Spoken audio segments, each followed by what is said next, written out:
boy. Hello, digital world. Interesting behind the scenes information for you after I recorded my little opening. It's actually been several minutes since when I recorded the music and I started speaking to you now, because when I leaned into the microphone to start to speak, my whole body decided to imitate a beluga whale, and it just wouldn't stop. I thought I was dying, and I was more inconvenienced because I was like, I just want to record my episode. I don't care if I'm having a heart attack or if my stomach's about to explode, but can you do it afterwards, please? Just let me wrap it up. Whew. So, a little bit of panic station over here, but we've passed by and we're going to move through that. TMI to the rest of you, digital world, but you're like a family to me. You tune in and listen to me every week. You should know what's going on with my messed up body. How are we all doing? I hope we're all doing well. We continue on in another week of just looking for content that we can talk about on Spliced In Later here while we wait for the movies to start up again. Everything is starting to dry up a bit. The TV shows are ending as well. I even read somewhere that daytime television is running out of their soap operas. What are they going to do? How are they going to let you know which twin sister killed the fiancé of her father's bakery delivery man on the clock tower before the Olympics began? I'm sure that storyline has happened somewhere. But there's good news. As we're going forward, especially here in Australia, things are starting to look up.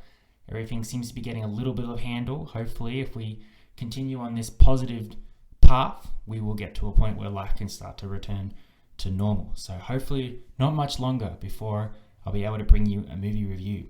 Maybe even sooner than you think. Who knows?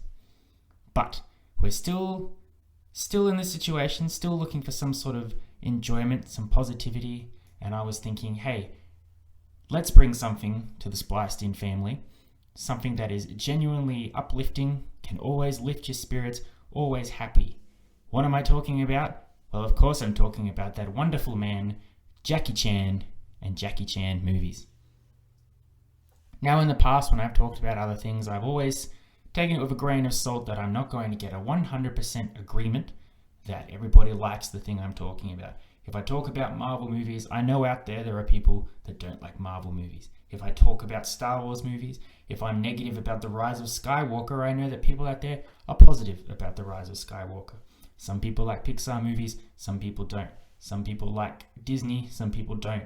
Terminator, James Bond, top tens, everything. There's always going to be a split opinion of these situations. But I think I can confidently make a claim here. And if you disagree with me, don't correct me, because I'm confident about this and I don't want to be shown up to the whole world. I think we can all agree that Jackie Chan is universally acclaimed. Maybe not all his movies, but the man himself, his attitude, his approach to life, his karate skills, all of that, fantastic. Or is it kung fu skills? I'm not sure. I think whenever you put on a Jackie Chan movie, whenever you watch an interview with Jackie Chan the man, whenever you see the bloopers, the behind the scenes of him making his movies, it's generally going to lift your spirits. I hope so. I hope people can agree with me on that. I know there has been many times in the past where I've had a shit day, or I've been blue or overwhelmed by something, and to cheer me up, I'm going to pop on a Jackie Chan movie and just escape for a good 90 minutes, because Jackie Chan movies aren't too long. I know I'm going to laugh. I know I'm going to be impressed. I know I'm going to be charmed by the delightfulness that is Jackie Chan. Sometimes I'll even just go onto the old YouTube and I'll just look up Jackie Chan bloopers, because they are a trademark for all Jackie Chan movies. They always appear at the end, so you can see that the flawless martial arts maneuvers that he does in all his films do not always happen on the first take. Sometimes it takes a few takes, and sometimes, oh boy, you wonder how he walked away from it in one piece. Plus you get the delight of him just trying to use English sometimes, and he's aware that he's not too good at it, but he, by gum, does his best. And he certainly can speak English better than I can, that's for sure. I hope you enjoy listening to this podcast when I go blah, blah, blah, blah, all over the place.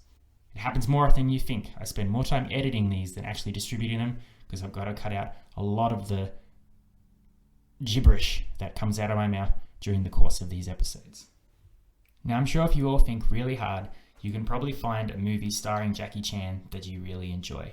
Maybe you can just think of a movie you enjoy and Jackie Chan has appeared in it, because he has been in a variety of different genres and films. He's been in the film industry for quite a long time. I was reading my 1001 movies you have to see before you die, and I started noticing in the cast section for movies in the 60s and the 70s, you could see his name popping, not front bill, but he was in the background. And that's because he was doing a lot of stunt work for people. I believe he was working on the sets for a lot of Bruce Lee movies, which is incredible. I don't know who's better, Bruce Lee or Jackie Chan. I think people would say Bruce Lee, but I've seen more Jackie Chan movies than Bruce Lee. So for now, I'm going to say Jackie Chan. What we're going to do, this is going to be not a too long episode, because there's not too much you can say about Jackie Chan other than just he's a delightful person and you should watch his movies. He's a delightful person and you should watch his movies. Thank you very much. You've listened to another Spliced In Later. No. But I thought I'd sort of zero in on the cavalcade of whimsy that is Jackie Chan movies to show you the wide variety of them. Why you might not like every Jackie Chan movie, but you might like the man himself. And overall, the consensus here is going to be, I recommend every Jackie Chan movie that's out there. But for now, we're going to stick to easy access for people, because as I've said in the past, when I've recommended movies that require subtitles or are from other countries, sometimes they're a bit hard for people to get into because they just don't have the time to sit and read subtitles or invest in translating a language that they don't actually know, which is fine, because there's plenty of other Jackie Chan movies out there. You don't have to go to his origin stuff. But let's see what we've got here and see which of these appeals to you. First, we're going to start with Jackie Chan, the batshit crazy comedy, ridiculous movies, which are certainly not for everybody, and you have to wonder how they were made, but sometimes you just can't help but appreciate it. I'm of course talking specifically about The Tuxedo. If you're unfamiliar with The Tuxedo, this was probably Jackie's first film within the English-speaking world, though I am not 100% sure. It's certainly the first movie that when Jackie Chan is The Tuxedo. A brief recap of the movie, because I don't want to spoil any of these movies. That's our general rule here at Spliced In Later. Jackie Chan is working in New York, I think, an American city anyway, as a driver. He's a no-name person. He's completely not good with the ladies. I believe he's attracted to Jennifer Love Hewitt in this movie, but he can't summon the courage to talk to her in any way. Anyway, one day he drives around Jason Isaacs, who's playing the typical British secret agent. Through the course of their adventure together, he has to go in hiding, and he tells Jackie Chan, you have to stand in for me because I believe I faked my death, or I need to be people think I'm dead. I'm not sure. Anyway, you're the secret agent now. Jackie Chan's like, oh, I'm terrible. I don't know how to do martial arts or karate or anything like that. How am I going to survive? Jason Isaacs says, don't worry. My tuxedo does everything for me and it will do everything for you. Yes, when Jackie puts on that tuxedo, it instantly moves his body in such a way that he's able to flip, do kicks, jump through holes, scale rooftops, everything that Jackie can normally do. Of course, in this movie, it's because the tuxedo can make him do it. The Tuxedo is wild. It is one of the weirdest movies I've ever seen. And looking into it, a critical consensus would of course be it's not a good movie. Yeah, sure, The Tuxedo is not going to win the best picture for whatever movie that came out.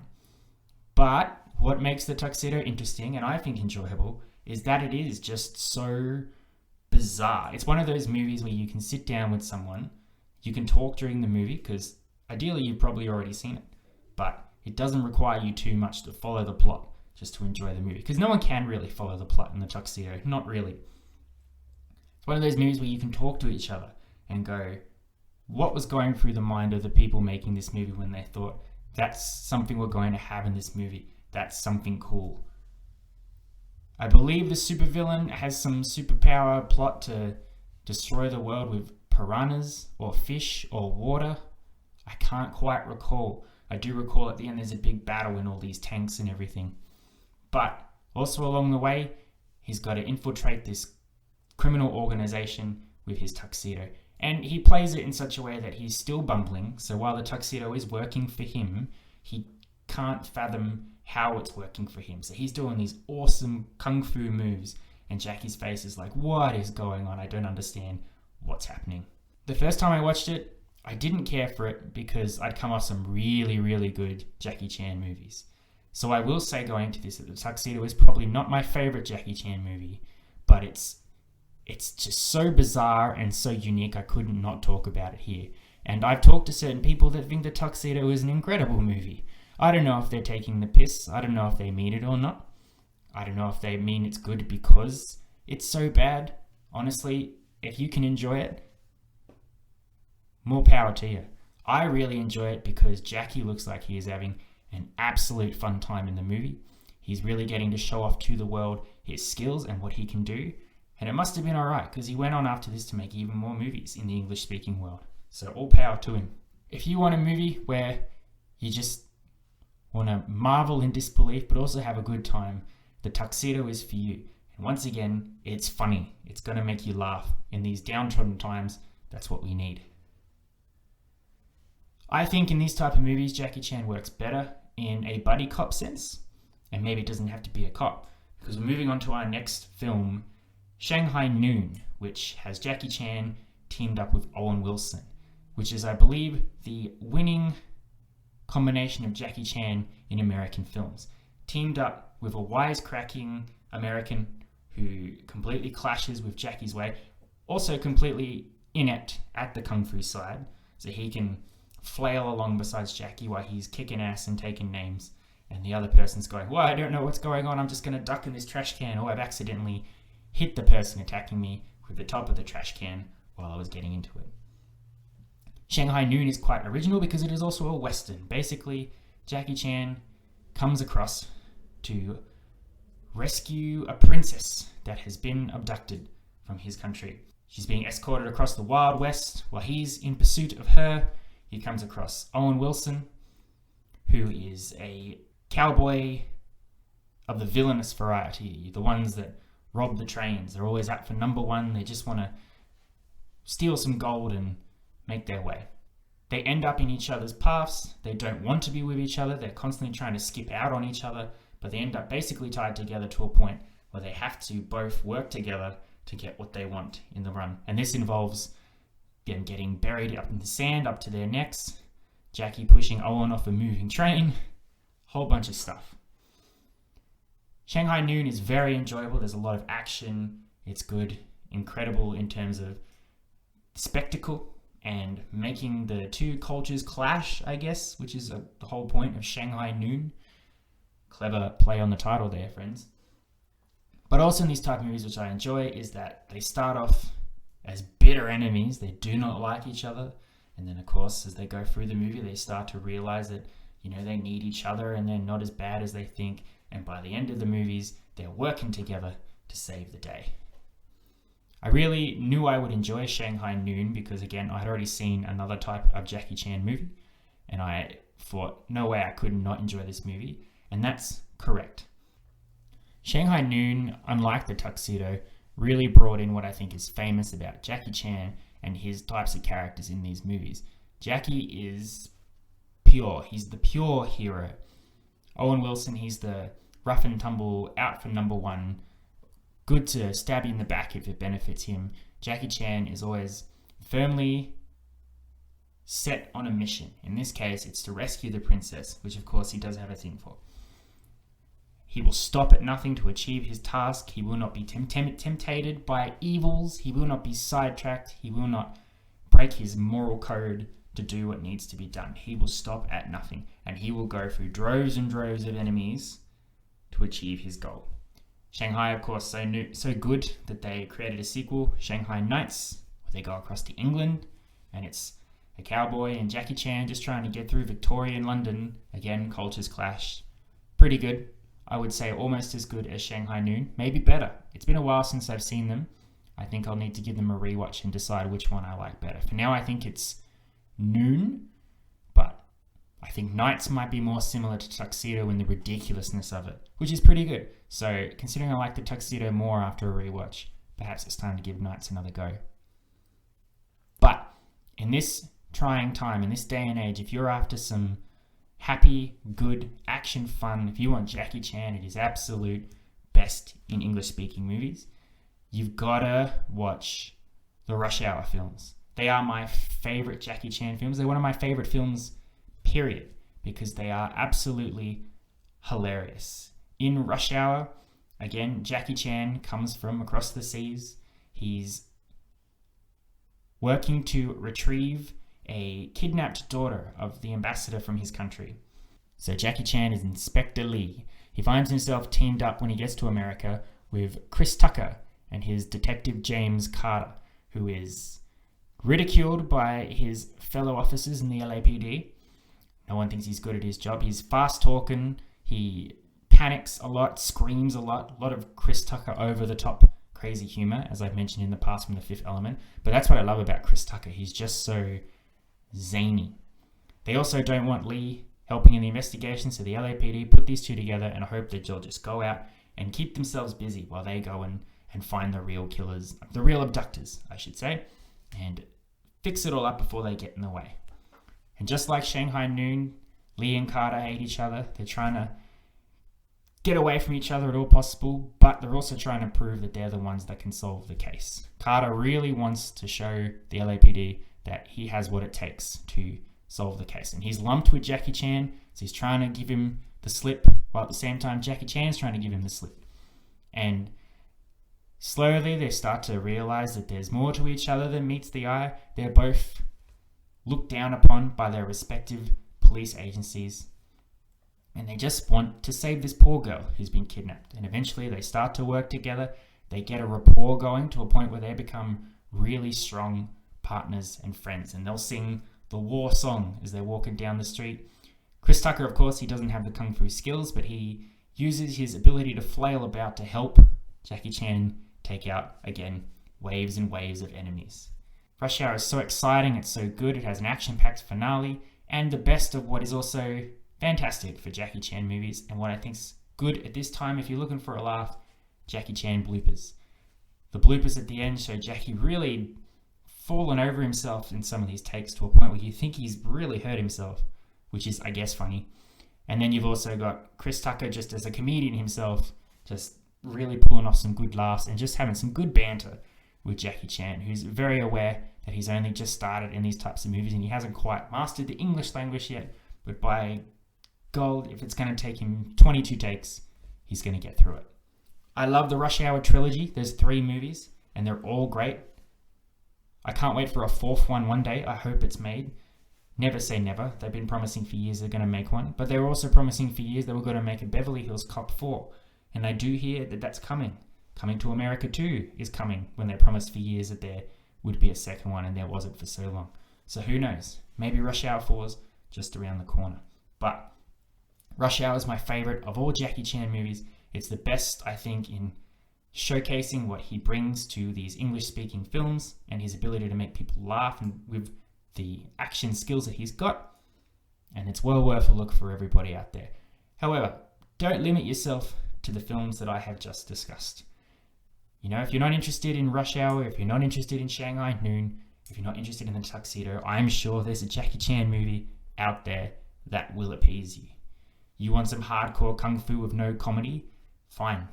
Check out Police Story or any of Jackie Chan's original movies from his own country, where he's young, spry, hasn't broken all the bones in his body yet, running down the side of buildings. Less comedy, more action. If you're looking for something fantasy-wise or bizarre, there's The Forbidden Kingdom, and you get Jackie Chan facing off against Jet Li. There's a rivalry been building there for years, and you get to see them duke it out a few times in the movie. Maybe you're looking for something new. Maybe you've seen all these movies and you're looking for new Jackie Chan stuff. I would recommend The Foreigner, which is a more serious movie where Jackie Chan's out for revenge against Pierce Brosnan. There's even a new movie coming out that I'm looking forward to catch when it's available to me, involving him up against Arnold Schwarzenegger. Movie looks absolutely wild. I can't wait to catch that one once I remember what the movie is actually called. Want some animation? He voiced Master Monkey in Kung Fu Panda. There you go. So you've seen a Jackie Chan movie, I'm sure. Want to do something different? He's one of the voices in the alternate language speaking roles of Mulan. He's General Shang. Jackie Chan is General Shang. There you go. So he's everywhere. Plenty of movies, plenty of genres. I think we could all use a good Jackie Chan movie at this point, so I hope you check one of these out. there we are. We come to the end of another episode. A pretty casual shoot the breeze episode. Just basically Jackie Chan's lovely, watch his movies. Nothing too serious, unlike our countdowns or our real analysis into movies. But I hope you enjoyed. Next week, as I promised, I'm going to review a movie. It is a movie that was supposed to be released in the theaters.